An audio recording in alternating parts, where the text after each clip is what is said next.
नमस्कार मित्रांनो, या व्हिडिओमध्ये आपण पी-एम किसान योजनेचे स्टेटस हे कशा पद्धतीने चेक करायचे त्याची माहिती बघणार आहोत. कारण की बऱ्याच शेतकऱ्यांना पी-एम किसान योजनेचा 22वा हप्ता हा मिळालेला आहे, परंतु नमो शेतकरी महासन्मान निधी योजनेचा 8वा हप्ता हा मिळालेला नाही. तर यामध्ये बऱ्याच शेतकऱ्यांची ई-के-वाय-सी कंप्लीट आहे. आधार बँक अकाउंट सीडिंग स्टेटससुद्धा यस आहे. त्याचप्रमाणे लँड सीडिंग स्टेटससुद्धा यस आहे. तरी पण या शेतकऱ्यांना आपला हप्ता हा मिळालेला नाही. तर आपण आपल्या अर्जाचे एकदा स्टेटस पी-एम किसानच्या वेबसाईटला येऊन चेक करून पहा. तर त्यासाठी आपणास pm-kisan.gov.in या वेबसाईटला यायचे आहे. येथे आल्याच्यानंतर येथे नो युअर स्टेटस किंवा खाली इथे नो युअर स्टेटस नावाचे ऑप्शन दिसेल. तर यामध्ये आपला रजिस्ट्रेशन ID नंबर टाकायचा आहे. त्यानंतर हा कॅप्चा इथे टाकायचा आहे आणि गेट OTP याच्यावर इथे क्लिक करायचे आहे.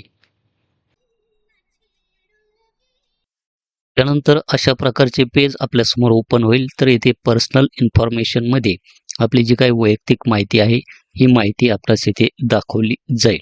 त्यानंतर येथे खाली अपडेट युअर डिटेल्स जर याच्यावर आपण जर येथे क्लिक केलं तर येथे something went wrong please try again अशा प्रकारचा एरर इथे आपणास दाखवला जाईल. तर मी येथे कट करतो.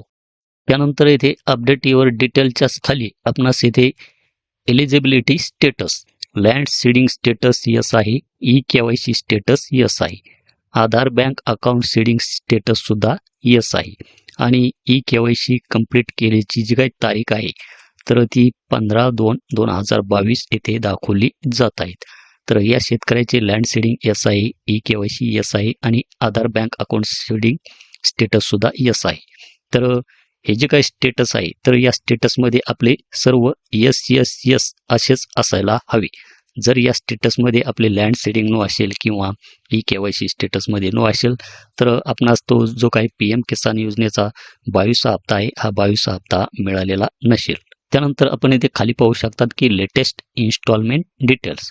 तर 20वा हप्ता या शेतकऱ्याला मिळालेला आहे. कारण की या शेतकऱ्याचे उशिरा रजिस्ट्रेशन झालेले आहे, त्यामुळे पहिले काही हप्ते या शेतकऱ्याला मिळालेले नाही. तर 20वा हप्ता या शेतकऱ्याला मिळालेला आहे. FTO प्रोसेसमध्ये यस दाखवत आहे. जर आपले FTO प्रोसेसमध्ये नो दाखवत असेल तर आपला हप्ता हा पेंडिंग आहे.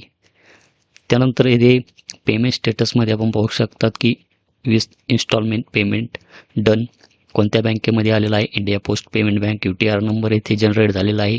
आणि हे जे काही पैसे आहे हे पैसे 14/3/2026 या तारखेला या शेतकऱ्यांच्या बँक अकाउंटमध्ये क्रेडिट झालेले आहे. तर यामध्ये आपण जे काही हप्ते आहे हे अशा प्रकारे चेक करू शकतात. आपणास कोणता हप्ता कोणत्या तारखेला आपल्या बँक अकाउंटमध्ये जमा झालेला आहे. तर यामध्ये काय झालेलं आहे, बहुतांश शेतकऱ्याला आता या शेतकऱ्याला इथून पाठीमागील सर्व पी-एम किसान योजनेचे आणि नमो शेतकरी महासन्मान निधी योजनेचे पैसे हे मिळालेले आहे. परंतु येणारा जो काही 8वा हप्ता आहे हा 8वा हप्ता अजून या शेतकऱ्यांच्या बँक अकाउंटमध्ये जमा झालेला नाही. तर स्टेटसमध्ये सुद्धा येथे सर्व यस आहे.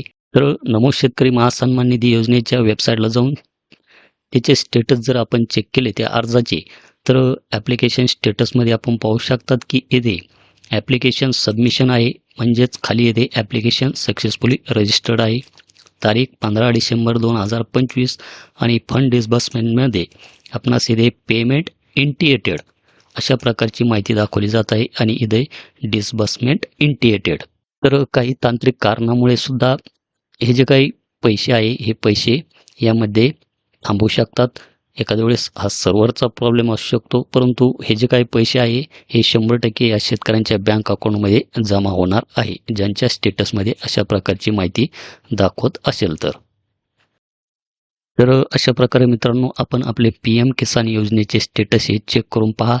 पी-एम किसानच्या स्टेटसमध्ये आपले जर यस असेल, सर्व माहिती ओके असेल तर आपणास नमो शेतकरी महासन्मान निधी योजनेचा हप्ता मिळून जाईल. जर आपण पी-एम किसान योजनेचा जो काही 22वा हप्ता आहे हा 22वा हप्ता मिळाल्याच्या नंतर काही शेतकऱ्यांनी ई-के-वाय-सी केलेली आहे. तर अशा शेतकऱ्यांना हे पैसे मिळण्यास थोडासा विलंबसुद्धा होऊ शकतो. तर पी-एम किसानच्या वेबसाईटला प्रॉब्लेम आहे मित्रांनो. सध्या आपल्या अर्जाचे स्टेटस यामध्ये लवकर चेक होत नाही. तर यासाठी आपणास वारंवार इथे आपला रजिस्ट्रेशन नंबर टाकून कॅप्चा टाकून गेट OTPवर क्लिक करून आपण आपल्या अर्जाचे स्टेटस यामध्ये चेक करून पहा. जर आपण यामध्ये इनएलिजिबल असाल तर पी एम किसानच्याच वेबसाईटला हे एलिजिबिलिटी स्टेटसच्या खाली आपणास इन एलिजिबिलिटी नावाचा एक टॅब पाहायला मिळेल. तिथे आपणास कारणसुद्धा दाखवले जाईल. आपला हप्ता कशामुळे थांबवण्यात आलेला आहे त्याचे कारणसुद्धा तिथे दाखवले जाईल. तर अशा प्रकारे आपण आपले पी एम किसान योजनेचे स्टेटस एकदा चेक करून पहा.